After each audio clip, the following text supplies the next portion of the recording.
अब बैंक में भी आपका पैसा सुरक्षित नहीं रहा। इंडिया में ज़्यादातर लोग सभी अपना गाढ़ा कमाया हुआ पैसा बैंक के सेविंग अकाउंट में रखते हैं या फिर एफडी कर देते हैं। लेकिन क्या हो अगर बैंक दिवालिया निकल जाए तो फिर आपके पैसे का क्या होगा? जी हाँ दोस्तों, बिल्कुल यही सेम सिनेरियो निकल के आया है सामने, जहां पर 52 साल पुरानी बैंक जो कि मुंबई बेस्ड बैंक थी, सर्वोदय कोऑपरेटिव बैंक, जिसका लाइसेंस अभी हाल ही में आरबीआई ने 12 मई 2026 को कैंसिल कर दिया है, यानी कि रद्द कर दिया है। अब ये सर्वोदय कोऑपरेटिव बैंक अपना जो बैंकिंग ऑपरेशन है वो नहीं कर पाएगी, यानी कि बैंक के सभी ऑपरेशन पूरी तरीके से बंद करने के निर्देश दिए गए हैं।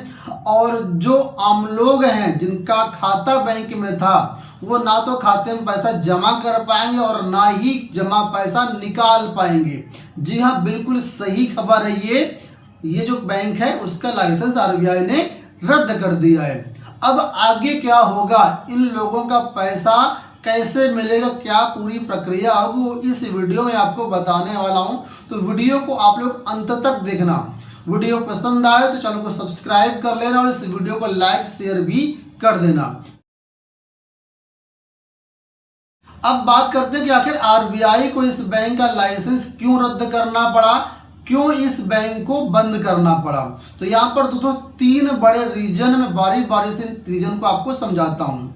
सबसे पहला रीजन ये है कि दोस्तों यहाँ पर इस बैंक की जो वित्तीय स्थिति थी वो अच्छी नहीं थी। बैंक काफी लंबे समय से वित्तीय संकट से जूझ रहा था। बैंक की कोई अच्छी अर्निंग नहीं हो पा रही थी। बैंक में वित्तीय संकट काफी बढ़ता जा रहा था और बैंक में कोई भी रेवेन्यू ना आने के कारण बैंक की ग्रोथ पूरी रुक चुकी थी। दूसरा जो ये रीजन है वो सर्वोदय कोऑपरेटिव बैंक आरबीआई के जो बैंकिंग संबंधी रेगुलेशन है उनको सही से फॉलो नहीं कर रहा था। और फॉलो ना कर पाने का पीछे रीजन जो भी रहा हो, लेकिन हकीकत ये है कि बैंक रूल्स को फॉलो नहीं कर रहा था। इसी वजह से 2024 में भी आरबीआई ने कुछ स्ट्रिक्ट एक्शन लिए थे और कई रिस्ट्रिक्शन इस बैंक के ऊपर लगाए थे, लेकिन उसके बाद भी स्थिति यथावत रही, कोई भी उसमें सुधार नहीं हुआ। और तीसरा सबसे जो मेन रीजन वो ये है कि जो भी अकाउंट होल्डर्स है उनके हितों की रक्षा करने के लिए आरबीआई को ये स्ट्रिक्ट एक्शन लेना पड़ा और लाइसेंस रद्द करना पड़ा। इसका मतलब दोस्तों ये है कि अगर बैंक को आगे कंटिन्यू किया जाता तो यहाँ पर और भी बहुत सारे लोग अपना पैसा सेविंग अकाउंट में या एफडी में रखते और वो पैसा भी भविष्य में डूबने के चांसेस थे। इस वजह से 3 रीजन की वजह से आरबीआई ने एक्शन लिया और इस बैंक का लाइसेंस रद्द कर दिया। अब बात करते हैं सबसे इंपॉर्टेंट पॉइंट की कि आखिर जिन लोगों का पैसा यहाँ पर जमा है उन लोगों का पैसा कैसे मिलेगा, क्या पूरा प्रोसेस यहाँ पर रहेगा। तो आपको बता दें, जैसा कि आप लोग जानते होंगे कि जो भी बैंक है चाहे वो प्राइवेट हो या गवर्नमेंट हो, सभी बैंकों में क्या होता है, एक इंश्योरेंस होता है, एक बीमा होता है जिसको DICGC बोलते हैं।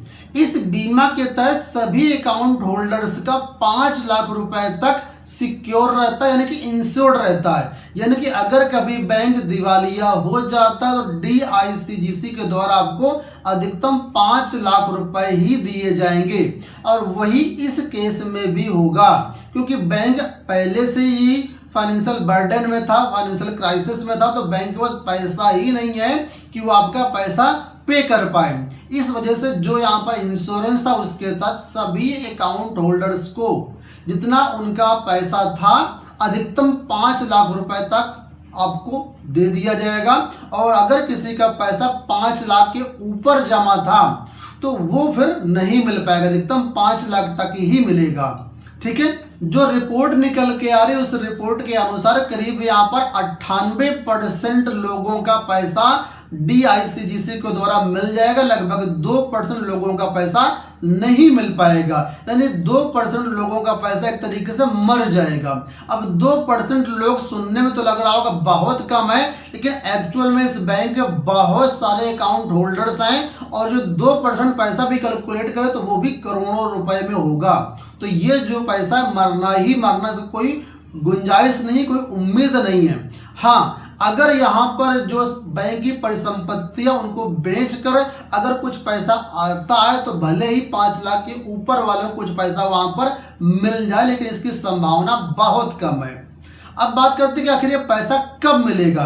तो देखिए अभी हाल ही में 12 मई को इसका लाइसेंस रद्द किया गया है। अब यहाँ पे एक लिक्विडेटर की नियुक्ति की गई है, वो परिसंपत्तियों को सील करेगा, बैंक का ऑपरेशन बंद करेगा। इसके बाद बहुत आगे का प्रोसेस होगा। तो कब पैसा मिलेगा एग्जैक्ट कहना अभी मुश्किल है। बाकी आगे जो कुछ भी अपडेट्स आएंगी चैनल के माध्यम से आप तक पहुंचाते रहेंगे। आप चैनल को सब्सक्राइब कर लेना।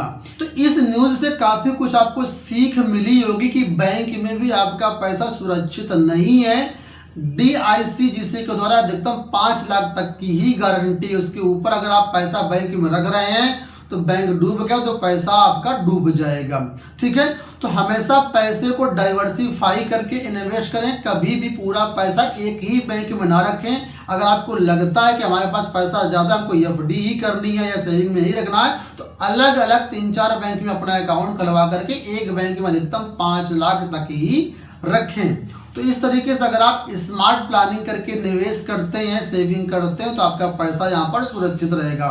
वैसे आजकल के टाइम में निवेश के बहुत सारे स्मार्ट ऑप्शंस हैं, जैसे कि बैंक में पैसा रखने की बजाय आप चाहें तो इमरजेंसी के रूप में पैसा म्यूचुअल फंड के लिक्विड फंड में रख सकते हैं, जहां पर एनुअली आपको 6 से 7% तक का रिटर्न मिल जाता है और इमरजेंसी में पैसा आपके काम भी आ जाएगा।